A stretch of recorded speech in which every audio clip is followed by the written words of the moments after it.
So what do you think of all these remarks we hear from the Republican side using Muslim names? And It's terrible. It's awful, and it's very un-American.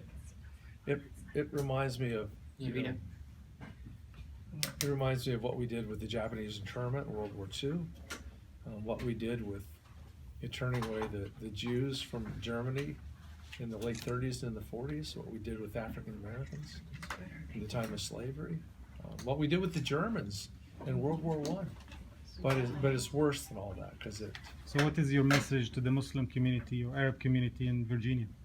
Well, in Virginia and around the world is that please don't think that these are American values. This is Donald Trump, who is an outlier, and that unfortunately some of these people running for president think that they lead by fear and by making people afraid, whether they're afraid of Muslims or afraid of Latin American immigrants coming over the border, or they just want them to be afraid of Barack Obama, who's going to take away their 350 million guns. It's just crazy this, and we need leaders who don't manage by fear, but manage by hope and inspiration, and bring out the best in us. And for example, on the specific issues of people that weren't born in this country, new Americans, that we need leaders who say, what's made this country great for almost 250 years are people who have come from other lands, other shores, speaking other languages, and have come together and made this country the heartbeat of innovation, entrepreneurship, invention, and character. When you mix different cultures, different religions, different races, different colors, you end up with something much richer, more diverse than you had in the first place. And I would rather be an American than any place on earth, because we are so diverse. I can just tell you the 12 different countries my great-grandparents came from. And so that's true with so many people. It was I was ambassador to Switzerland for 4 years. And in Switzerland, they would have Miss Switzerland, the most beautiful, talented, intelligent woman of the year. And every year she was a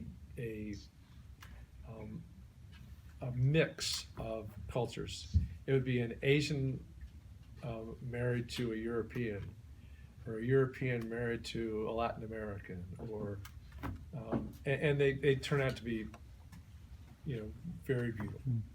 Well, there are many Arab business people coming from the Middle East to invest in this area. Now they have a lot of worry about coming here and putting money in real estate, stock market, all kind of investments. How can we assure them that? Well, I think it's fair for them to be worried. When you have the likely Republican nominee, somebody like Donald Trump, standing up and saying these very racist things, these very phobic things that are not based in reality, or certainly not in American values, I would be a little worried. But I still hope that they will come and invest, that they will look at for example, I think it's about 3 million Muslims living in America right now. Most of them lead peaceful, productive lives, and they're not hopefully harassed day in and day out.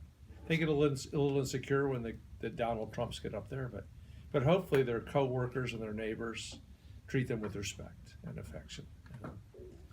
It's a good place to do business. It's a good place to invest. Do you think that the bloc vote for the Muslim will be beneficial? Say that again. In presidential election, the Muslim bloc vote. Oh, absolutely, yes. I know that when I ran in 2014, the Muslim vote in that primary was very important. Only 38,500 people voted, and I don't know how many, but it could have been as many as 5 or 6 or 8,000 that were Muslim. So it could be very important. Remember that George W. Bush only beat Al Gore by a couple hundred votes in Florida. That had been a very different turnout if that had happened. Election after election in this country is decided by relatively few votes. We're very proud of our Attorney General, Mark Herring, here in Virginia, and didn't he win by 902? 902? 8 years before that, Cree Deeds lost the Attorney General election in Virginia by 134 votes. So yeah, that voting block is very important. And what do you think immigration legislation is pending from the last 13, 14 years? Millions of people are waiting for that. It's a terrible thing. And I'm a very strong supporter of comprehensive immigration. The person that stands in the way, and it's not only one person, but the major person is Congressman Bob Goodlatte, who is a Republican from Roanoke, Virginia. And he chairs the House Judiciary Committee. And he will not let any immigration legislation move forward, which is a tragedy. A couple years ago, in a bipartisan fashion, the U.S. Senate passed comprehensive immigration reform. It wasn't perfect, but it was pretty good. And if the House had voted on it, we would have it today. Congressman Goodlatte said earlier in 2015 that he didn't want comprehensive, that he wanted one piece at a time. So maybe 8 pieces that overall together would be comprehensive, but you do it a little bit. It's not the way I would do it, but that would be okay. But I've yet to see the first piece move.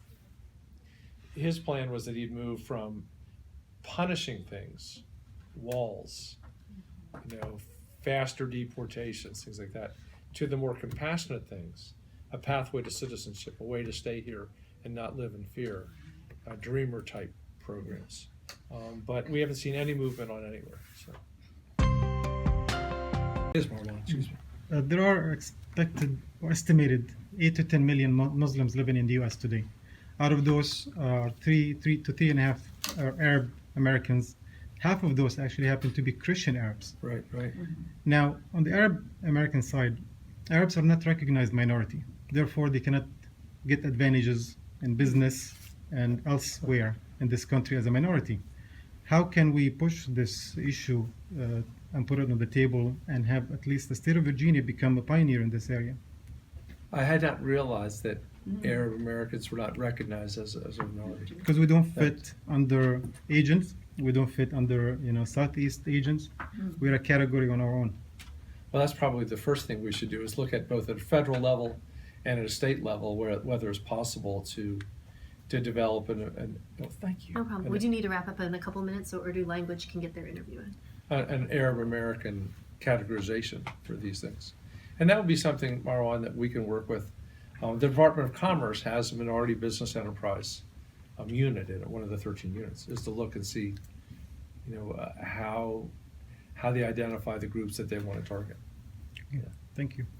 And I know Terry McAuliffe can do the same thing at the state level.